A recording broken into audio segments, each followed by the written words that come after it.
そこの貴様、望み通り俺の命をくれてやる。今すぐその子を放せ。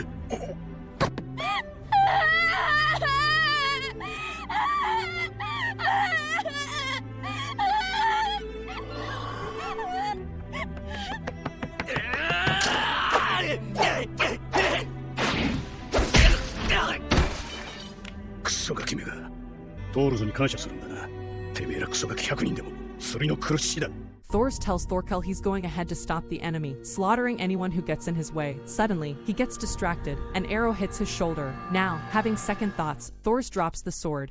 It sinks to the bottom of the seafloor as he swims towards land. In Iceland, 15 years later in 1280, Leif tells the kids that the Jomsvikings are the strongest army in the north. Returning to his ship, Floki introduces himself to the village. Thorfinn beats up the village kids, injuring them while they play war. Finding the chest with Thor's old gear in it, Thorfinn, mesmerized by his old dagger, doesn't notice his father until Thor grabs it by the blade. Thor explains that swords are for killing people. Thor tells him he doesn't have any enemies, that no one has enemies. Floki and his troop of Jomsvikings visit the Faroe Islands to speak with Askeladd, the leader of a group of Vikings or pirates. Using a giant-sized oar, Thor takes one side of the ship, while the 5 young men row on the other, barely able to keep up. Later, Thorkel's forces march as the leaves begin to fall. Winter is on its way. Ragnar argues with Thorkel, and suddenly the priest begins to panic, saying he sees God. Ragnar tells the men to get him some booze. The men stop. Thorkel throws a spear. It's a hit, straight through one of the soldiers lying in wait. Not far from the skirmish, Askeladd and his men wait for them to start fighting. As soon as they hear the sounds of battle, they start emptying barrels of oil and set the forest on fire, creating a circle of flames to trap and confuse both sides. Askeladd calls for Thorfinn to be covered in water and sent through the blaze on horseback to retrieve the prince. Thorkel's men surround Ragnar and the prince when a burning horse flies between them. Thorfinn jumps off, claiming he's there to save the prince, ignoring Ragnar's skepticism. When Thorfinn is about to cut down Thorkel's men,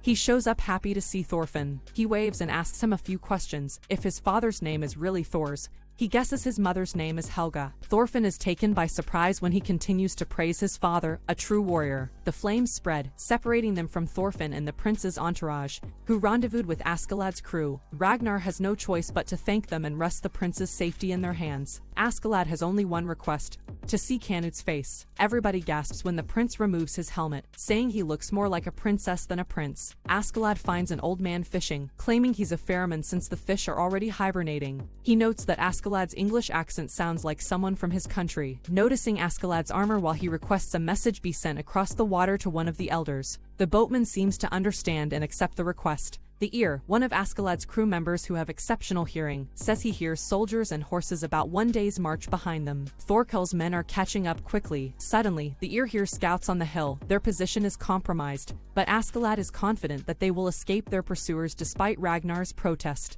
During the night, Bjorn approaches Askeladd about the men's worry, noticing a change in his demeanor ever since he saw the prince's face. Askeladd explains how he's been living with criminals for 40 years and can tell a lot by looking at someone's face. He says the prince doesn't have the face of a king. Back on the road, the ear warns the crew that Thorkel's men are right on their heels, but Askeladd isn't worried. Their reinforcements are waiting for them with a ship, carrying them across the Severn River to Wales, a harsh, infertile land divided into different kingdoms after the fall of the Roman Empire. They escape pursuit for now. Askeladd claims that Wales is his ally, and if Ragnar is so concerned, then Thorfinn will be their personal bodyguard, promising a duel as a reward when they reach Gainsborough. Gratianus, a commander and friend of Askeladd, tells them he is only helping them if the prince is willing to sign a pact of non-aggression with Wales. After conquering England, of course, the 2 messengers from Britanniag appear farther down the road, but the ear sends Bjorn to warn Askeladd that they are surrounded. Thorfinn perks up as well, noticing archers on the hills on either side of the road. Thorkel is still in pursuit. King Sweyn sits in front of an army of Jomsvikings, preparing for invasion in the spring. Leif Erikson arrives in England,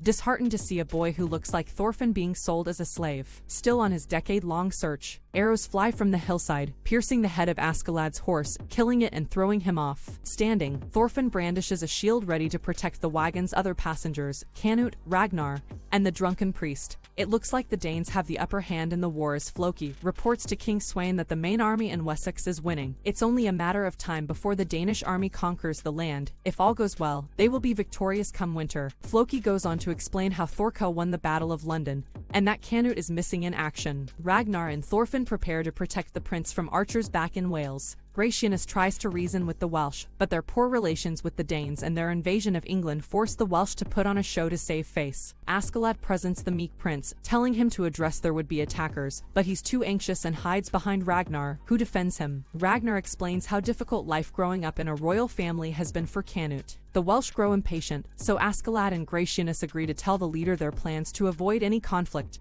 and secure safe passage. Thorfinn is disgusted that he and the prince are the same age. The Welsh leader agrees to speak with Askeladd and Gratianus, alone, to save face and avoid risking their reputation. Askeladd asks Asser, the Welsh leader, if he would be willing to join them depending on the reward. Noticing that he offended Asser, Askeladd says he's just kidding. Bjorn becomes suspicious while the leaders talk. Despite knowing Askeladd for years, he still doesn't know that much about him, and speaking Welsh is the least surprising development. Gratianus helps explain to Asser that Askeladd is the son of Lydia, making him a descendant of the leader of the Roman Celts, a descendant of Artorius, commander of the Britannia army, who fought off the invading Saxons, making Askeladd only half Dane. Due to his upbringing, he secretly hates the Danes. If Askeladd can get Canute on the throne, he will broker a deal to never march on Wales. For the first time, Thorfinn provokes Canute to speak aloud to someone other than Ragnar. Snow begins falling. It looks like winter is coming early. They plan to head to Mercia, then march to Gainsborough to meet up with the main army. The snow covers the ground in a small village as a young girl asks God whether someone who commits an act considered sinful, no matter how small, is welcome in heaven. Two brothers from Askeladd's men tell Willibald, the priest, about Thor's and how he said, "A true warrior doesn't need a sword." Eyes wide, he repeats the phrase to himself all night, having a profound revelation in his search for what love really is. Askeladd decides to raid the village where the girl was praying in the snow, much to Ragnar's dismay. He does not want to make enemies of Mercia. The little girl and her family sit down for dinner, where she questions God's judgment and plan. She leaves to find the ring that she stole from the market, hidden in a tree, fearing God's wrath and being separated from her family in the afterlife. That's when she sees them, the Danes at her front door. The priest tries to warn the town but is quickly silenced. The pillaging begins, throwing the village into a panic. They gather all the villagers. There isn't enough food for everyone, and with the chance of being discovered by the enemy, they slaughter the village, executing them all before burying them in a mass grave. The girl survives, escaping into the night. She addresses God, not with anger or animosity though. She feels elated, free. Floki tells King Sweyn about the battle where Canute went missing. The king blames his son's weakness and inferiority to his brother Harold as the reason for being taken. When Thorkel's second-in-command relays the news that King Sweyn is winning the war, and that continuing to fight against him is a death sentence, deciding to change sides, again. Back in Mercia, the priest questions God's love, expressing his doubts. Canute snaps at him, asking him how dare he question God's love. The girl who escaped tells Thorkel's men about the slaughter of her village and prepares to march on them. The ear warns Askeladd and his men of the incoming troops. Ragnar invites Thorfinn to join him and the prince for dinner, using the rabbit he caught for the stew that Canute is making, surprised that he can cook. As princes were not permitted to learn how to cook, it was the job of a slave. Two of Askeladd's men burst through the door, reporting that the English have arrived. Ragnar follows them to give Askeladd a piece of his mind. Realizing that the sounds of battle are coming from a different direction, it's too late. A spear pierces Ragnar's chest from behind, as soon as he draws his sword.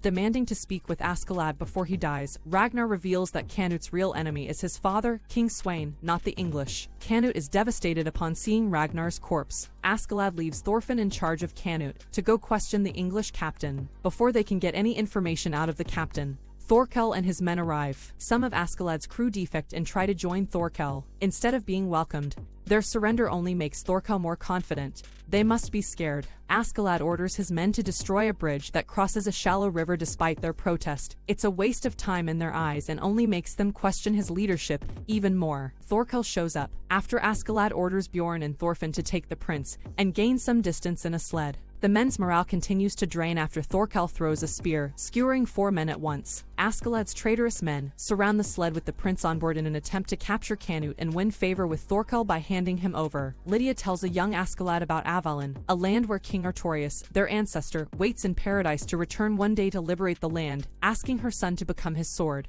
Back in Mercia, Askeladd addresses his men before they part, revealing that for the past decade of working together, he's actually hated them the entire time. He begins attacking his own men while Bjorn and Thorfinn attempt to escape on a sled with the prince in tow. Instead of attacking the passengers, their pursuers slaughter a horse, causing the sled to crash. Thorfinn steals a horse to go back for Askeladd, while Bjorn takes a stand, eating a berserker mushroom and telling them to all attack at once. After finally subduing Askeladd, Thorkel catches up with them. Instead of accepting their surrender, Thorkel tells his men to kill all the rebels while sparing Askeladd. Just when Thorkel wonders where Thorfinn is, he shows up on horseback, enraged, charging at Thorkel, who begins to wind up, uppercutting the horse hard enough to stop it and its heart, sending Thorfinn flying. Landing safely, Thorfinn begins screaming at Thorkel to leave Askeladd for him. To everyone's surprise, Thorfinn isn't one of his followers, but his enemy. Thorkel agrees to duel for Askeladd's life, and they both square up, preparing to duel with the crowd of rowdy Vikings as witnesses. Thorfinn rushes him. If he can see his attacks,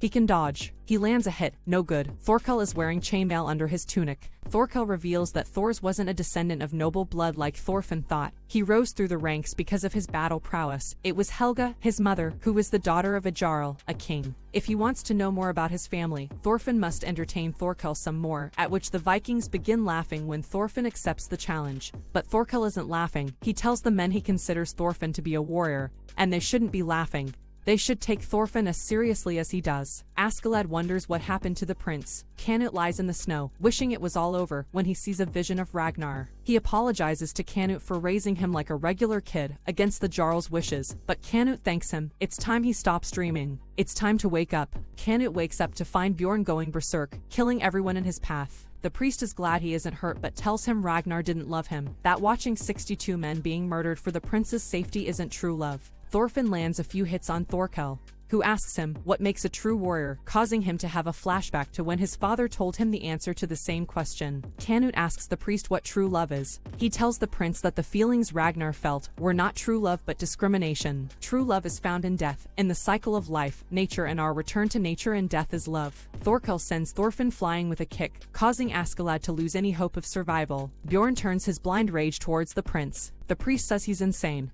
but Canute says everyone is the same, no one is sane. Canute calms Bjorn down. Rejecting God and vowing to create a paradise on earth, he will give meaning to their battles, to their lives and deaths. Thorkel approaches Thorfinn, who comes to only to find his arm broken, leaving him unable to fight. Askeladd walks over and demands Thorfinn allow him to help while Thorkel sits down and promises to tell Thorfinn about his father, Thors. Before Thors defected and took his family to Iceland, he and Thorkel were commanders of the Jomsvikings. After the Battle of Jorungavagar in 987 AD, Thorkel believed he had perished, until 3 months after Thor's funeral, he caught Thors and Helga trying to leave in the night with Thorfinn's infant sister Ilda. It turns out that Helga is the daughter of the Jomsviking leader and Thorkel's niece. Thorkel tries to stop Thors from leaving because it was a death sentence without the permission of the Jarl. But Thors quickly beats Thorkel without a weapon and agrees not to tell his brother the Jarl. Thorfinn refuses to answer any of Thorkel's questions, but agrees to heed Askeladd's advice. Thorkel's weakness is his head. The duel continues and Thorfinn feigns defeat. Just as Thorkel lets his guard down, Askeladd uses his sword to reflect the sun, temporarily blinding Thorkel. Thorfinn quickly takes advantage and kicks Thorkel in the head, knocking him out briefly and beginning to attack until Thorkel's men pry him off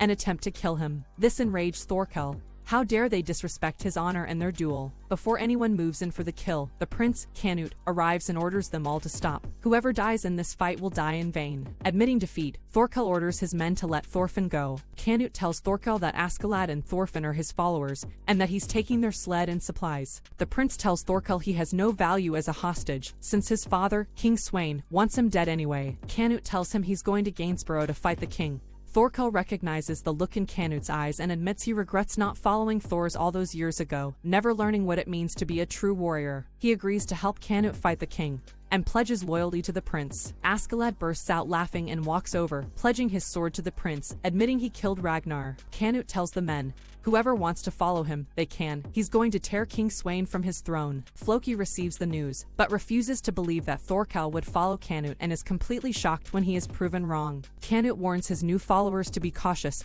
and to gain as much favor as possible, knowing they don't have many allies. Canute refuses to forgive God for the suffering of everyone on earth, promising to create a utopia, no matter what it takes, even if he must become a demon to achieve it. You guys have been doing absolutely great by supporting this community with love, so let's keep it going. Will Canute be crowned as the king? Let us know your opinion. Thank you guys for continuing this journey with me, but it doesn't end there. If you blow this video up with likes and comments, I will be uploading the next part of this journey tomorrow. Also, if you're a fellow man of culture, make sure to like and subscribe. Catch you in the next video. Peace.